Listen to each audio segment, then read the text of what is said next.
Épée. Hache. Épée. Ou alors hache. Mais pourquoi pas les deux? Avec un petit supplément de fiole.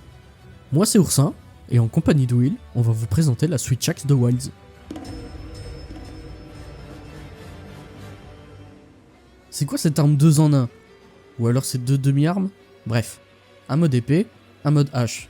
On échange entre les deux avec R2. Une jauge batterie qui se recharge arme rengainée et surtout en touchant avec la hache. Et qui se consomme en tapant en épée. Ce mode épée pourra être amplifié à force de toucher. On récupère alors un peu de jauge, gagne des dégâts du type de fiole de l'arme et ça permet d'accéder à certains coups plutôt stylés.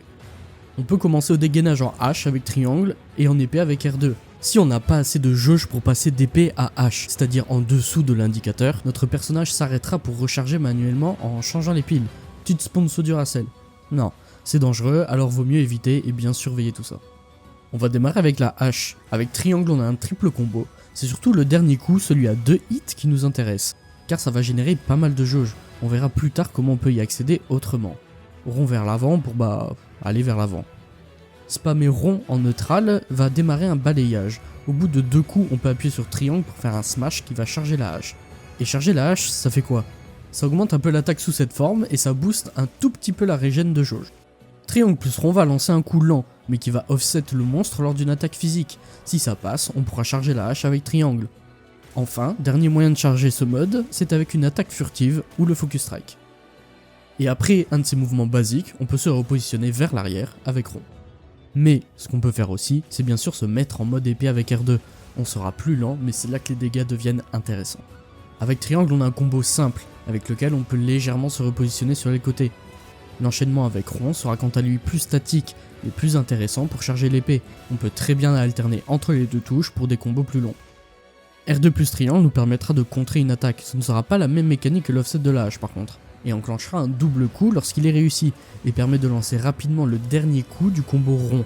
Ce sera très pratique pour se charger. Ensuite, si on fait triangle et rond en même temps, on lance une décharge plus communément appelée ZSD. En spammant triangle, on finit sur une grosse explosion. On peut y mettre fin plus tôt avec le joystick vers l'arrière. Si l'épée est chargée au lancement, on peut maintenir les inputs pour monter sur le monstre. On sera alors sous hyper armor, donc impossible à cancel. Si une ZSD est lancée au sol, ou même suite au finisher du focus strike du mode épée, on peut maintenir R2 pour lancer une décharge débridée, ou compresse, qui pourra, en ayant l'épée amplifiée, être chargée davantage et améliorée pour beaucoup plus de dégâts. Cette compresse, on peut également la faire depuis le mode épée avec R2 triangle rond, mais peu importe de quelle façon on la déclenche, on évite de le faire sans l'épée amplifiée, car sinon, on n'aura pas l'hyper armor quand on la relâche et les dégâts seront pas ouf.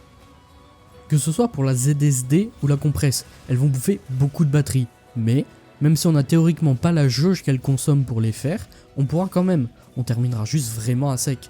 Mais ça se gère, puisque pour la compresse, et c'est celle qui nous intéresse le plus à placer, on finit en mode hache pris pour le double coup spirale qui régène beaucoup de jauge. Ce double coup de hache bien utile est d'ailleurs accessible après un morph en hache en appuyant sur triangle. Autre morph sympa, c'est après une esquive en mode épée. C'est un coup de hache vers l'avant permettant de se replacer, très pratique couplé au focus mode.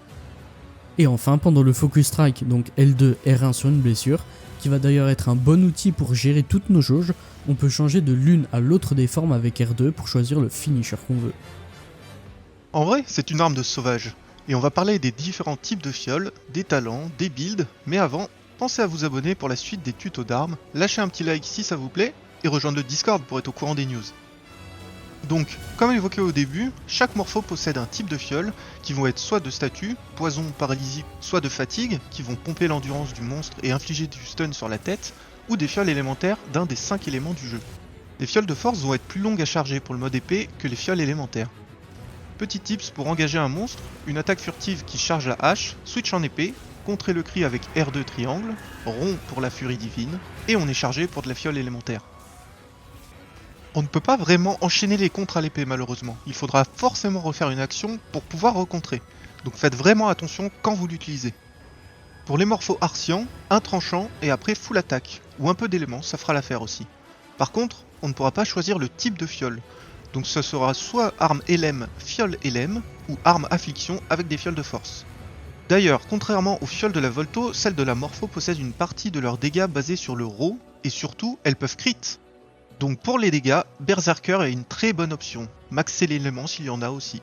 Sinon, pour l'arme, il y a de quoi se questionner, comme pour concentration ou puissance absolue.